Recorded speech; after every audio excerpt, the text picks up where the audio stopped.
열린교회 성도 여러분 안녕하세요. 이 시간에 우리가 함께 나눌 동영상 강의는 예수님의 난해한 말씀 14번째 시간입니다.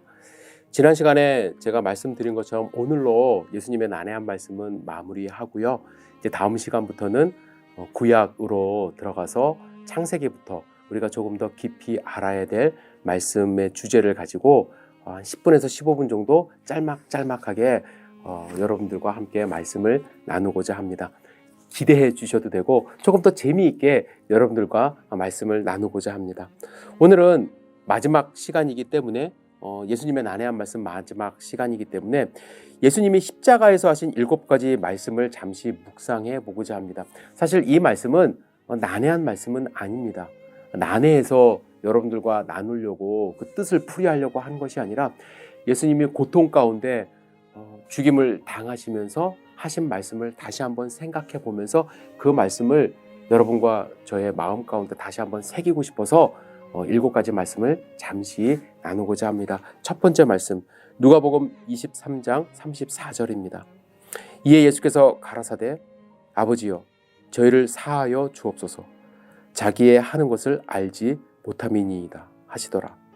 저희가 그의 옷을 나눠 제비 뽑을세. 예수님이 십자가에서 하신 첫 번째 말씀은 용서에 관한 말씀입니다. 예수님은 그 고통 속에서 하나님 아버지께 저들을 용서해 달라고 중보하십니다. 여기서 용서의 대상은 눈앞에 있는 로마 군인들이 될 수도 있고 빌라도가 될 수도 있고 대제사장들이 될 수도 있습니다.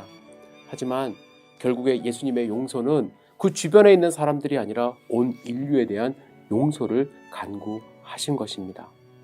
예수님은 용서하시기 위해 이 땅 가운데 오셨음을 다시 한번 가상칠한 첫 번째 말씀에서 우리에게 알려주십니다. 우리가 하는 일 잘 몰라요. 우리가 예수님을 배반할 때도 있고요. 우리가 예수님을 모른다고 하면서 살아갈 때가 너무나도 많습니다. 그 순간조차도 예수님은 우리의 용서를 위해서 간구하고 계심을 우리가 알아야만 합니다. 예수님은 용서하시는 분입니다. 용서를 위해서 이 땅 가운데 오셨습니다. 두 번째 말씀 보겠습니다. 누가복음 23장 43절입니다. 내가 진실로 내게 이르노니 오늘 내가 나와 함께 낙원에 있으리라. 예수님의 십자가 양옆으로 행악자 2명이 각각 십자가 처형을 받고 있었습니다. 여기서 말하는 행악자는 극악무도한 살인자일 수 있고요. 또 반란을 꾀한 사람일 수가 있습니다. 그들은 정말로 나쁜 범죄를 저지른 사람들이에요. 반면에 예수님은 유대인들의 모함 때문에 십자가에 달리셨잖아요. 한 사람은 예수님이 모함이라는 것을 알았던 것 같아요. 그래서 당신의 나라가 임할 때 나를 기억해 달라고 이야기를 합니다. 제자들을 비롯해서 많은 사람들은 당신의 나라를 물리적인 나라로 생각을 했던 것 같은데 십자가상에서 그가 예수님을 바라봤을 때 예수님은 정말로 하나님이 보내신 메시아라는 사실을 깨닫게 되었고 그의 나라가 임할 때 나를 기억해달라고 이야기를 합니다. 그것은 정말 위대한 신앙 고백일 수 있습니다. 그래서 예수님은 그를 낙원으로 초청하신 거예요. 여기서 우리는 한 가지 확실한 사실을 알게 됩니다. 사람이 어떠한 범죄를 저지르든 정말로 그가 진심으로 회개하고 예수 그리스도를 영접했을 때 그는 구원을 얻게 됩니다. 많은 분들이 그런 질문을 해요. 목사님, 자기 마음대로 세상 살다가 마지막에 예수님 영접해도 천국 갈 수 있나요? 그거 좀 불합리하지 않습니까? 라는 생각을 해요. 그 생각 왜 하는 줄 아세요? 본인의 신앙생활이 힘들어서 그래요. 만약에 본인의 신앙생활이 하나님을 영접한 사람으로서 기쁨으로 하루하루 살아간다면 그 마지막 순간에 예수님을 영접하고 천국을 소망하는 사람이 불쌍해 보여야 돼요. 오히려 왜 저렇게 늦게 예수님을 믿게 되었을까? 그런데 어떤 분들은 그 기쁨을 누리지 못한 채 신앙생활을 하기 때문에 나는 이렇게 1년, 2년 혹은 20년, 30년 헌금하면서 암송하면서 힘들게 신앙생활 하는데 저 사람은 그동안은 탱자탱자 놀다가 지금 와서 천국 갈 수 있나? 이렇게 생각하는 경우가 많이 있습니다. 불쌍한 겁니다. 그런 분들은 오히려. 그래서 정말 마지막 순간에라도 하나님이 그를 사랑하셔서 그가 천국의 소망을 가질 수 있도록 여러분들 기도하셔야만 합니다. 예수님은 그 사역을 위해서 이 땅 가운데 오셨음을 이 두 번째 말씀을 통해서도 우리에게 말씀해 주십니다. 세 번째 말씀, 요한복음 19장 26절과 27절의 말씀인데요. 여기서 십자가에서 예수님은 어머니 마리아를 발견합니다. 그리고 그 곁에 있던 사도 요한도 함께 보시죠. 그래서 예수님은 입을 열어서 여자여 보소서 아들이니이다 이렇게 이야기를 합니다. 여기서 여자라는 단어는 결혼한 여자나 여성을 높여서 부르는 존칭입니다. 그래서 우리말로 여자여라고 이렇게 한 것은 좀 낮춰 부르는 것 같아서 별로 옳은 번역은 아닌 것 같은데, 여하튼 예수님은 어머니 마리아를 부르시고 사랑하는 제자 요한에게 어머니를 좀 부탁하는 그러한 이야기를 하십니다. 숨이 얼마 남지 않은 시간이에요. 그러니까 숨을 쉬기도 힘든 그러한 상황입니다. 살아있는 것 자체가 뼈가 이제 부러지고 중력에 의해서 몸이 달려있지만 자꾸 밑으로 내려가고, 그래서 갈비뼈도 폐를 찔러서 좀 폐에 물이 차는 그러한 상황이라고 하거든요. 그런 상황 속에서 인간의 몸을 가지고 이 땅에 오신 하나님이시지만 예수님이 받으셨던 어떠한 인간으로서의 의무, 효, 이런 것에 대해서 끝까지 놓지 않고 예수님의 어머니를 부탁하는 장면을 우리는 볼 수가 있습니다. 예수님은 33년간 이 땅 가운데 사시면서 피곤하셨고 배고프셨고 슬픈 감정 다 느끼셨습니다. 인간이 가진 아픔과 고통을 직접 체험하셨습니다. 그리고 죽어가는 아들을 보면서 고통스러워하는 육신의 어머니가 같은 그 고통까지도 이해하셨습니다. 여러분, 그러한 마음으로 예수님은 어머니를 바라보셨고 어머니를 부탁하는 마지막 부탁을 하셨습니다. 네 번째 말씀은 마태복음 27장 45절과 46절에 나오는 말씀입니다. 엘리 엘리 라박 사박다니. 이 말씀의 뜻은 나의 하나님 어찌하여 나를 버리셨나이까 라는 말씀입니다. 이 말씀은 예수님 자신이 하나님으로부터 버림받게 된 비극을 절규하는 말씀이죠. 그러나 사실은 이것은 예수님의 절규가 아니라 인간의 절규입니다.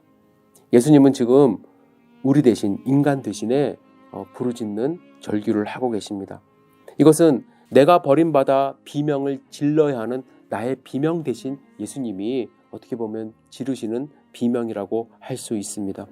내가 하나님으로부터 끊어짐을 당해야 하는데 예수님은 지금 대신 심판을 지시고 나 대신 끊어짐을 당하시는 것입니다. 주님이 버리심을 받음으로써 우리가 찾게 되었고 주님이 끊어지심을 당함으로 우리가 예수님 하나님 품에 안게 되었습니다. 그는 철저하게 버림을 받으셨습니다. 하나님으로부터, 인간으로부터 버림을 받게 된 것이죠. 엘리 엘리 라박사박다니. 이 기도 때문에, 이 부르짖음 때문에 우리는 찾음이 되었고 하나님의 품에 안기게 된 것입니다.